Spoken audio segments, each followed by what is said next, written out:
Reaching the peak of the Genting Highlands without a car means you have to master a multimodal transit relay, and it all starts here, down in Kuala Lumpur.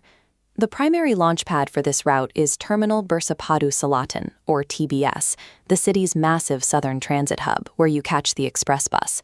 But the terminal has a notorious bottleneck.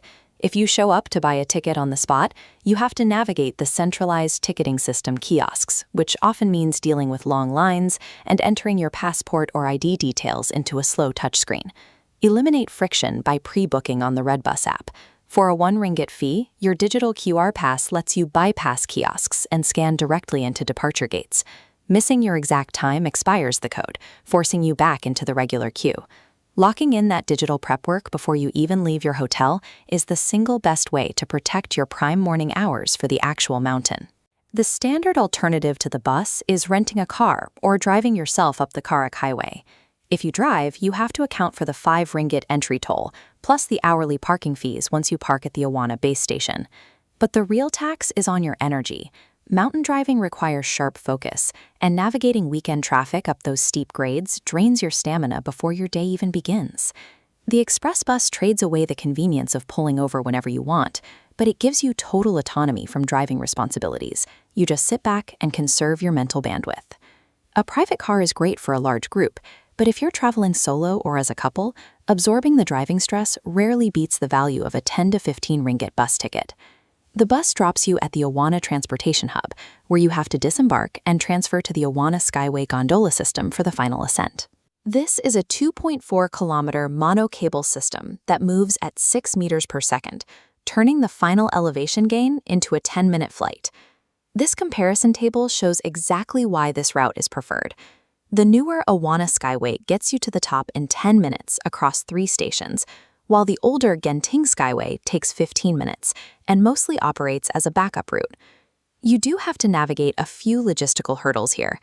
The stations get heavily congested during peak morning hours, and the small cabin size means strict limitations on how much luggage you can bring aboard. But the physical payoff is immediate. Taking the gondola completely eliminates the final twisting mountain drive that reliably causes motion sickness. Gliding through the cloud cover makes the Awana Skyway the first real attraction of the itinerary. It instantly validates your choice to rely on public transit. Stepping off at the Sky Venue station drops you into a massive, heavily developed footprint of malls, hotels, and theme parks.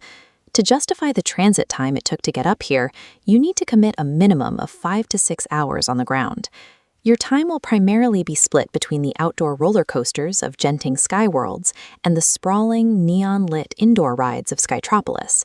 Both zones are highly stimulating, loud, and crowded, and because you're a captive audience at the summit, you will pay a steep premium for food and beverages.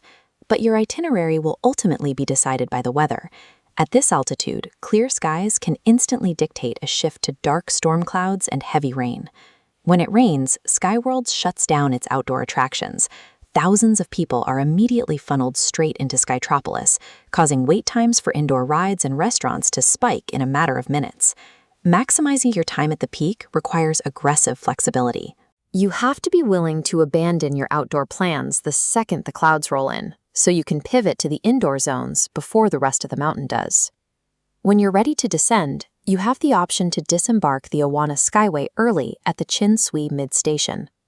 Stopping here gives you access to a serene temple complex, marked by a massive traditional pagoda built right into the hillside. It provides a sharp, quiet contrast to the chaos of the theme parks above. Exploring the temple requires budgeting an extra 60 to 90 minutes into your trip back down to the base. It's a valuable cultural stop, but it forces you to pack up and leave the peak much earlier in the afternoon to ensure you don't miss your final bus connection back to KL. This scorecard maps out exactly how to handle the logistics based on how you prefer to travel.